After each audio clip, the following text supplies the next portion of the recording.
Okay, so Mary Lee, you're 68 years old. Yes. So let's talk about hair. Okay. Tell me about body hair and hair. Okay. We'll start at the top.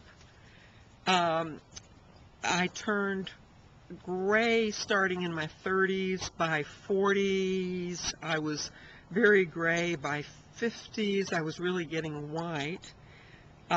So that's that story, and it's still very thick and full. My mother had a very thick, full head of hair. My eyebrows are just disappearing before my eyes. I mean, they're just, I used to have very bushy eyebrows, and I started 2 years ago, I felt like I needed to do something to improve my appearance. And I'd never been into appearance. I mean, I've never worn makeup. I've never had cosmetic surgery. You know, I've had nothing tucked or nipped. And I thought, okay, what can I do? And I knew I couldn't dye my hair because that would be too startling. And I thought I could probably, you know, if I lost 20 pounds, I'd look younger and nicer. But I love to eat, and I can't stay on any kind of a diet or depriving myself for more than a day. So that wouldn't work. So I decided it would be waxing my eyebrows so I wouldn't have the monobrow. And but I don't know why I do it, because I have so few hairs up there. So the hairs are kind of disappearing. I've been lucky. I don't really have much nasal hair, so I don't have to clip them, or they're not growing out of my nose or ears. My pubic hair is getting very, very sparse, and I used to have a really full, bushy, you know, pubic hair area. And it's getting very thin, white and just thin, thin, thin. Now, what about lip? Oh, lip, yes. I shave my chin.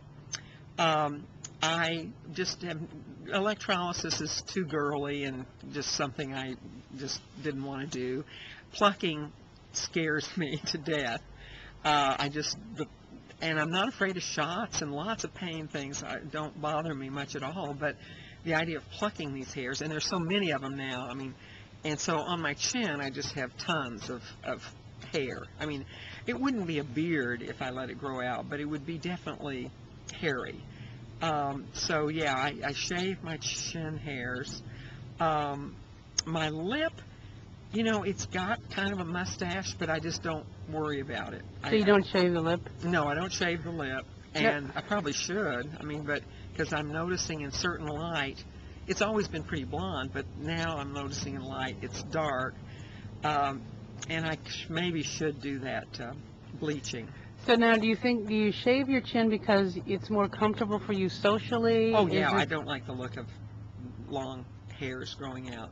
So you do it mainly because it feels better for you? Oh yeah, for appearance. I mean, I feel, you know, I'm at that. It's so interesting. I have this theory that there are these few people that are very good looking all their lives, from babyhood till the end of their life. And there are other people that have periods where they're better looking and less good looking. And I had a period where I thought I was very nice looking. And it was from probably 26 to about 55, because I was trim, and you know, and my jowls hadn't started hanging, and gravity hadn't done its work.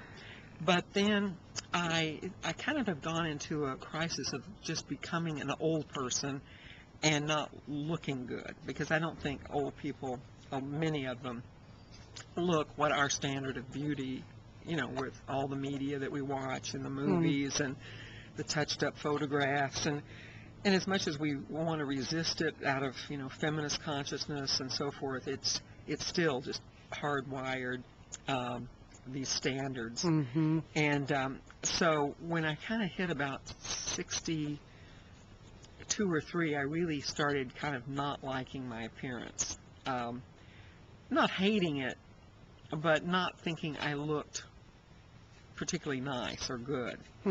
And so I wanted to do something, and the waxing was the thing, and the shaving of the chin hairs, and a little bit of trying to lose weight, but that's always unsuccessful for me. Well, I think that you look very handsome. I was thinking about that Thank today when you. you had your hat, and yesterday when we went, or this morning when we went kayaking, Oh my! and you had your hat on, and I thought you looked handsome. Well, thank And you. I think Thank you look you. good. You know, it's interesting because if I were a male, I think I would be Handsome a male. nice-looking Mhm. older man. Yeah. But just as a woman, I don't think, by the standards of beauty that I quite measure up. But and it's not like I agonize about this, or I don't even think about it most of the time. But Uh-huh. sometimes I do. Okay. Thank you. Hmm